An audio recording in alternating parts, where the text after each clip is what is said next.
మీ ఎలాంటి వ్యాపార ప్రకటనలకైనా వెంటనే మా ఛానల్ సంప్రదించండి. ఓం గం గణపతయే నమః. ఓం శ్రీ మాత్రే నమః. ఓం శ్రీ గురుభ్యోం నమః. ప్రేక్షకులందరికీ, నన్ను ఎంతగానో ఆదరిస్తున్నటువంటి మీ అందరికీ కూడా నా హృదయపూర్వక నమస్కారాలు. ఇప్పుడు మనం నవంబర్ 1 తారీఖు 2025 నుండి 30th నవంబర్ 2025 వరకు కూడా 12 రాసుల వారికి కూడా ఎలా ఉండబోతుందో మనం తెలుసుకుందాం. అంటే 12 రాసులు అంటే మేషం నుంచి మీన రాశి వరకు కూడా మనం ఎలా ఉంటే తెలుసుకుందాం. అంటే ముందు ప్లానెటరీ పొజిషన్ నుంచి ఒక్కసారి చెప్పుకుందాం. ముఖ్యంగా గురుడు కర్కాటక రాశిలో వక్రగతిలో ఉన్నాడు. ఆయన 12 నుంచి వక్రగతిలో ఉంటాడు. అలాగే కేతు సింహరాశిలో ఉన్నాడు. అలాగే శుక్రుడు కూడా మారాడు. శుక్రుడు తులారాశిలోను. తులారాశిలో శుక్రుడు ఉంటే జనరల్గా వాళ్ళకి చాలా అద్భుతంగా ఉంటుంది, ఫారిన్ కంట్రీస్ వెళ్తారు. సో చెప్పుకుందాం. తర్వాత రవి కూడా నీచ స్థితిలో సప్తమ స్థానంలో అంటే మేము తులారాశిలో ఉండడము. బుధుడు కూడా 24th వరకు కూడా మనకి తులారాశిలోనే ఉంటాడు. అంతేకాకుండా వృశ్చిక రాశిలో కుజుడితో కలిసినటువంటి బుధుడితో కలిసిన రవితో కలిసిన శుక్రుడు అంటే 15th నవంబర్ నుంచి రవి మారుతాడు. అంటే 2 టైప్స్గా చెప్పుకోవాలి ప్రభావాలని. రవి తులారాశిలో ఉంటే ఏ విధమైన ఫలితాలు ఇస్తాడు, వృశ్చిక రాశిలో ఉంటే ఏ విధమైన ఫలితాలు ఇస్తాడో తెలుసుకుందాం. అంతేకాకుండా శుక్రుడు కూడా ఉన్నాడండి. శుక్రుడు ఆల్మోస్ట్ 26th నవంబర్ నుంచి వృశ్చిక రాశిలోకి వస్తున్నాడు. ముఖ్యంగా కుజ బుధ రవులు కాంబినేషన్ అదొక ఇంపార్టెంట్. అంతేకాకుండా రాహు సింహరాశిలో వాయుతత్వ రాశిలో ఉన్నాడు. ఆయన చాలా డాక్టర్స్కి చాలా పవర్ఫుల్గా ఉంటాడు. గంగాస్నానం కూడా చేయిస్తుంటాడు. అలాగే శనీశ్వరుడు వక్రగతిలో మీనరాశిలో ఉన్నాడండి. మీనరాశిలో ఉంటే శనీశ్వరుడు జనరల్గా ఏంటంటే జలతత్వంలో రాశిలో ఉన్నాడు కాబట్టి నీటి వల్ల ప్రమాదాలు ఇవ్వడానికి అవకాశం ఉంటుంది. అందరికీ కాదు, కొన్ని రాశులు మాత్రమే ఉంటుంది. మీనరాశి వారికి ఏలినాటి శని ప్రభావం మీకు ఉందండి. 12వ భావంలో రాహు, రాశిలో శనీశ్వరుడు. దానివల్ల భయపడాల్సిన అవసరం ఉండదండి. ఆలోచించిన విషయం అంతకన్నా ఉండదు. అంటే ఏలినాటి శని ప్రభావం ఉండడం వల్ల, పైగా ఆ రాశి జలతత్వ రాశి అవడం వల్ల నీటి వల్ల ప్రమాదము ఉండడానికి అవకాశం ఉంటుంది. కుజుడు కలిసి ఉంటే అది వేరే విషయం ఉంటుంది అనుకోండి. నీటి వల్ల ప్రమాదము ఉంటుంది. రాశిలో ఉండడం వల్ల చికాకులు, కోపాలు, మనస్పర్ధలు, ప్రతివాడు మనల్ని తిట్టడాలు ఏదో ఉంటాయి కదండి. మనం ఏం పని తప్పు చేయకపోయినా మనల్ని తిడుతుంటారు. అదొక టార్గెట్. అది మనల్ని అంటే మీనరాశి వాళ్ళని అర్థం. భయపడకండి. మీ రాశిని అంటే మీనరాశిని గురుడు చూస్తున్నాడు. తన ఓన్ హౌస్ అయ్యింది. శనీశ్వరుడిని చూస్తున్నాడు. అంటే కంట్రోల్లో ఉంటాడు శనీశ్వరుడు. అంటే ఎవరు మనం తిడదామన్నా కూడా తిట్టలేరు. అంటే తిడతారంటే మరి ఏదైనా మనస్పర్ధలు రావాలన్నా అటువంటి చిన్న చిన్న ప్రాబ్లమ్స్ ఉండాలన్నా ప్రాబ్లమ్స్ ఉండవు. పైగా ఫైనాన్షియల్గా బ్రహ్మాండంగా ఉంటారండి మీరు. 2nd హౌస్లో లార్డ్ కూడా కుజుడు బాగున్నాడు కాబట్టి ఆర్థికంగా నిలదొక్కుంటారు. ఎక్కడికి వెళ్ళినా ఫుడ్, భోజన వసతులు సంపూర్ణంగా మీకు ఉంటాయి. హాయిగా ప్రశాంతంగా ఉంటారు. సంగీత సాధన బాగా చేసుకుంటూ ఉంటారు మీరు. అలాగే పాటలు పాడే వాళ్ళకి విదేశాల ప్రోగ్రామ్స్ ఇవ్వడానికి వెళ్తుంటారు. అంతేకాకుండా మీ తోబుట్టువుల్లో తమ్ముడికి కానీ చెల్లెలకు కానీ కొద్దిగా హెల్త్ ప్రాబ్లమ్స్ రావడానికి అవకాశం మాత్రం ఉంది. హెల్త్ ఇష్యూస్ ఉంటాయి. లేదా వాళ్ళకి ఏదో ఫైనాన్షియల్ ప్రాబ్లమ్స్ రావడానికి అవకాశం ఉంటుంది, చిన్న చిన్న ప్రాబ్లమ్స్. కానీ 4th హౌస్ లార్డ్ చూసుకుంటారంటే బుధుడు భాగ్యంలో ఉన్నాడు. 4th హౌస్ లార్డ్ భాగ్యంలో ఉండడం వల్ల ఏమవుతుందంటే ఫస్ట్ ఏంటంటే అష్టమంలో ఉన్నాడు. తల్లిగారికి కొద్దిగా చిన్న చిన్న ప్రాబ్లమ్స్ రావడం, 24వ తారీఖు వరకు చిన్న చిన్న ప్రాబ్లమ్స్ ఉండటము. ఎడ్యుకేషన్లో బాగా వెనకబడిపోతుంటారు మీరు. ఎంతో తెలివైన వారు, కానీ ఎడ్యుకేషన్ విషయం వస్తే తక్కువ మార్కులు రావడము, వెనకబడిపోవడము, చిన్న చిన్న ప్రాబ్లమ్స్ వస్తూ ఉంటాయి. భయపడకండి. ఏదైనా తల్లిగారికి ఆరోగ్య పరిస్థితి కొంచెం జాగ్రత్త చూసుకోండి. కానీ మీ బుధుడే 4th హౌస్ లాడే భాగ్యంలోకి వచ్చాడంటే అసలు చదువు విపరీతంగా ఉంటుంది. దూసుకుపోతారు. ఇంకా అన్ని రంగాల్లో ముందంజలో ఉంటారు. పంచమ స్థానంలో గురుడు అండి. చాలు కదండి మీకు. మీ లగ్నాధిపతి అంటే మీ రాశ్యాధిపతి పంచమ స్థానం ఉన్నాడు. రెట్రోగ్రేషన్ ఉంటే మన ఏదైనా ఇబ్బంది పెడతాడా? ఏం కాదు. ఫలితాలు కొద్దిగా స్లోగా చిన్న తగ్గుముఖంగా ఉంటాయి. కానీ ఇవ్వాల్సిన ఫలితాలు ఇస్తాడండి. పంచమ స్థానంలో గురుడు ఉండడం వల్ల మీకు సేవకా జనము ఉండడము, మీకు సన్మానాలు జరగడము, ఇవన్నీ పక్క పెడితే గురు ప్రభావం వల్ల చక్కటి చదువు వస్తుంది. మీకు అట్రాక్షన్ బాగుంటుంది. స్పోర్ట్స్ రంగంలో బాగా డబ్బులు సంపాదిస్తారు. విద్యలో చెప్పాను కదా, విద్యలో బాగా రాణించడానికి అవకాశాలు ఉన్నాయండి మీకు. అంతేకాకుండా సాహిత్య రంగంలో అంటే కళారంగంలో సంగీత, సాహిత్య, నృత్య కళాకారుల్లో సాహిత్య రంగంలో ఉన్న వాళ్ళకి బాగా డబ్బులు ఉంటాయి. డబ్బులు అంటే ఉండడం ఎందుకంటే వాళ్ళు బాగా నేమ్ అండ్ ఫేమ్ సంపాదించుకుంటారు. పేరు ప్రఖ్యాతులు ఉంటాయి, డబ్బులు సంపాదించుకుంటారు. అలాగే స్టాక్ మార్కెట్లోనూ, షేర్ మార్కెట్లోనూ, హార్సెస్ మీరు గుర్రం అంటే కొన్ని చోట్ల మీరు బహుశా తీర్థయాత్రలు చేసేటప్పుడు గుర్రం ఎక్కాల్సి వస్తుంది కొన్ని సందర్భంలో కొంతమందికి. సరే ఆ పక్క పెడితే మీకు పంచమ స్థానం పర్ఫెక్ట్గా ఉందండి. ఆరో భావంలో ఉన్నటువంటి కేతు మిమ్మల్ని రాజయోగకారకుడు చేస్తూ ఉంటాడు. అంటే ప్రతి రంగంలోనూ ముందజలో ఉంటుంటారన్నమాట. ఏది ఓడిపోవడం అంటే మీకు తెలియదు, అలా ఉంటారన్నమాట. కష్టపడాలి. అందుకంటే కేతు ప్రభావం చాలా బాగుందండి. ఆరో భావంలో మేనమావులకి చాలా బాగుండేది చేస్తుంటాడు. ముఖ్యంగా మీ కేతు ప్రభావం వలన కాంపిటీషన్ ఎగ్జామ్స్ రాస్తున్న, ఇంటర్వ్యూస్కి వెళ్తున్న మీరు విజయం సాధిస్తారు. అందులో డౌట్ లేదండి. చాలా అద్భుతమైన ఫలితాలు ఉన్నాయి.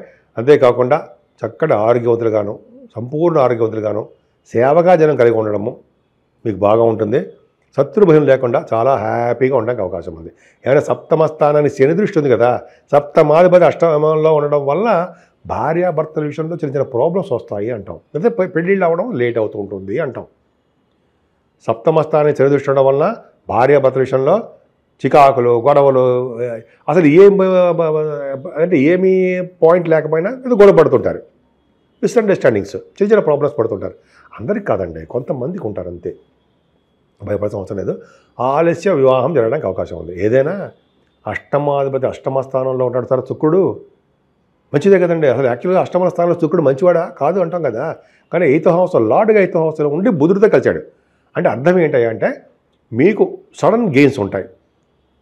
సడన్ గెయిన్స్ అంటే తలవంతరంపుకు వచ్చే ధన సంపాదన, ఫారిన్ కంట్రీస్ వెళ్ళడము, ఫారిన్లో సెటిల్ అవ్వడం. రఘుబుధుడు కాంబినేషన్ కదండి. రఘుబుధుడు అష్టమంలో ఉన్నారంటే వాళ్ళు ఫారిన్ వెళ్ళడం ఖాయం. ఫారిన్ ద్వారా ధన సంపాదన మీకు ఉంటుంది. అది దీర్ఘాయుష్యు కూడా మీకు ఉంటుంది. అంటే ఎటువంటి యాక్సిడెంట్స్ కాకుండా చక్కగా ప్రశాంతంగా ఆయుర్దాయంతో పైగా ఆరోగ్యంతో మీరు ప్రశాంతంగా ఉంటారు. శుక్రుడు కూడా ఉన్నాడు కదా, సడన్ గెయిన్స్ ఉంటాయి మీకు. అంటే పూర్వీకులు సంపాదించిన ఆస్తిపాస్తులు మీకు వస్తాయి. భాగ్యస్థానంలో కుజ బుధ రవి శుక్రులండి. ఇక్కడ మీకు భాగ్యస్థానం పర్ఫెక్ట్గా స్ట్రాంగ్ హోల్డ్ అయిపోయింది మీకు. భాగ్యం లక్ష్మీస్థానం కదండి. లక్ష్మీస్థానంలో 9th house lord 9th house plus మీకు బుధుడు కూడా కలిశాడు, రవి కలిశాడు, శుక్రుడు కలిశాడు. అంటే ఏంటి అర్థం ఏంటంటే భాగ్యస్థానంలో కనుక రవి బుధుడు కలిసి ఉంటే ఫైనాన్స్ రంగంలోనూ, మ్యాథమెటిషియన్స్గా గాను, లాయర్స్ గాను, ఇంజనీర్స్ గాను మీరుంటారు. గణిత శాస్త్రజ్ఞులుగా మీరుంటారు. అంతేకాకుండా రవి బుధ కుజులు ఈ కాంబినేషన్ వల్ల ఏంటంటే జనరల్గా సూక్ష్మ బుద్ధి కలవారుగా, మంచి అద్భుతం తెలివితేటలు కలవారుగా, ఎదుటి వాళ్ళు సలహాలు ఇచ్చే ప్రభావం ఉన్నవారుగా ఉంటారు. అంతేకాకుండా డాక్టర్స్గా ఉంటారు మీరు. ఎందుకురా డాక్టర్స్ అంటే రవి బుధులు భాగ్యస్థానంలో వృశ్చిక రాశిలో ఉన్నారు కాబట్టి, కుజుడితో కలిసి ఉన్నాడు కాబట్టి ఆపరేషన్స్ కూడా మీరు చేస్తారు, సక్సెస్ అవుతారు. ఇది కరెక్ట్ అండి. నేను సరదా కోసము ఏదో అని చెప్పడం కాదు, ఈ కాంబినేషన్ కరెక్ట్. అంతేకాకుండా కుజుడు భాగ్యస్థానంలో శుక్రుడితో కలిసి ఉండడం వల్ల చక్కడ అన్యోన్య దాంపత్య జీవితము, తర్వాత సినిమా రంగంలోనూ వాటిలో బాగా సక్సెస్ అవ్వడము, ప్రయాణాలు చేయడము, లలిత కళల పట్ల ఇంట్రెస్ట్ ఉండడము, ఇవన్నీ ఉంటాయన్నమాట. తీర్థయాత్రలు చేస్తారు ఉంటాయి. బుధ శుక్రుల కాంబినేషన్ వల్ల భూములు కొనుక్కుంటారు. ఇళ్ళు కానీ, భూములు కానీ, వాహనాలు కానీ మీరు కొనుక్కుని తీరుతారు మీన రాశి వాళ్ళు. అంతే కదండి, బుధ శుక్రుల కాంబినేషన్ వల్ల తీర్థయాత్ర కూడా చేస్తారు. ఉన్నతమైన విద్య రీత్యా విదేశాలు వెళ్తారు. బహుశా మీరు MBBS అయిపోయిన తర్వాత MS కోసం కూడా మీరు మీనరాశి వాళ్ళు విదేశాలు వెళ్ళడానికి అవకాశాలు ఉన్నాయండి. అలాగే ఇంజనీరింగ్ వాళ్ళు కూడా అంతే, విదేశాలు వెళ్తారు. అక్కడ ప్రాబ్లమ్స్ వస్తాయా అనే మీ జాతకాల ప్రకారం ఆధారపడి ఉంటుంది. భయపడాల్సిన అవసరం లేదు. భాగ్యస్థానం స్ట్రాంగ్ హోల్డ్ ఉందండి మీకు. అంటే అర్థం ఏంటంటే ధనానికి, అదృష్టానికి మీ తర్వాత అందరూ అంటా ఉంచారా అలాగా మీ మీనరాశి వాళ్ళు ఉన్నారు. కాబట్టి మీరు భయపడకండి, చాలా అద్భుతంగా ఉంది. 10th హౌస్ లార్డ్ అనేవాడు గురుడు కూడా పంచమస్థానం ఉండి చాలా బాగున్నాడండి. కాకపోతే శని దృష్టి ఉంది కాబట్టి ఉద్యోగంలో మార్పులో, ఉద్యోగం మారిపోవడమో, ఉద్యోగాలకు పోవడం అనుకోండి, ఉద్యోగంలో సమస్యలు ఉండడమో జరుగుతుంది మీకు. ఎందుకంటే 10th హౌస్లో వక్రగతిలో ఉండి 10th హౌస్ శని చూస్తున్నాడు కాబట్టి కొద్దిగా జాగ్రత్త పడండి. ఇంజనీరింగ్ అంటే మీరు సాఫ్ట్వేర్లో ఉన్నారనుకోండి, వాళ్ళకి ప్రాబ్లమ్స్ ఉంటాయి, చిన్న ప్రాబ్లమ్స్ ఉంటాయి. భయపడాల్సిన అవసరం లేదు. ఉద్యోగం పోతున్నానో నేను భయపడాల్సిన అవసరం లేదు. మీకు భాగ్యస్థానం ఉన్నాడు. భాగ్యస్థానం స్ట్రాంగ్ ఉందంటే ధనస్థానము, అదృష్టం మిమ్మల్ని కలిసి వస్తే పట్టుకుంది మిమ్మల్ని అదృష్టం. భయపడకండి. కానీ 12th భావంలో రాహు ఒకటండి. 12th భావంలో రాహు ఏంటంటే కొద్దిగా శారీరక పీడ, ప్రతి వాళ్ళు మన తినడాలు, అది చిన్న చిన్న ప్రాబ్లమ్స్, ఇవన్నీ అంటే గృహంలో పీడ అంటాం కదా, మీ తప్పేం కాదండి, రాహు వల్లనే ప్రాబ్లము. కాబట్టి మనం చేయవలసింది ఏంటంటే అమ్మవారికి అభిషేకాలు, కుంకుమ పూజ. మనకు తెలియదే ఉందండి. చండిగా అభిషేకాలు ఉంటాయి కదా, చండీకి పూజ, చండీ హోమాలు అవి చేయించుకోవడము ముఖ్యము. మెయిన్ అన్నిటికంటే ఏంటంటే 2వ తారీఖుని నవంబర్ 2 ఏకాదశి. ఆ రోజే కదండి విష్ణుమూర్తి పాలసముద్రం నుంచి లేస్తున్నాడు స్వామి. దర్శనం కలుగుతుంది. 4 నెలల తర్వాత యోగ నిద్ర నుంచి లేస్తున్నాడు స్వామి. అదొకటి. ఆ స్వామిని ఉపవాసం ఉండడము ఆ రోజంతా.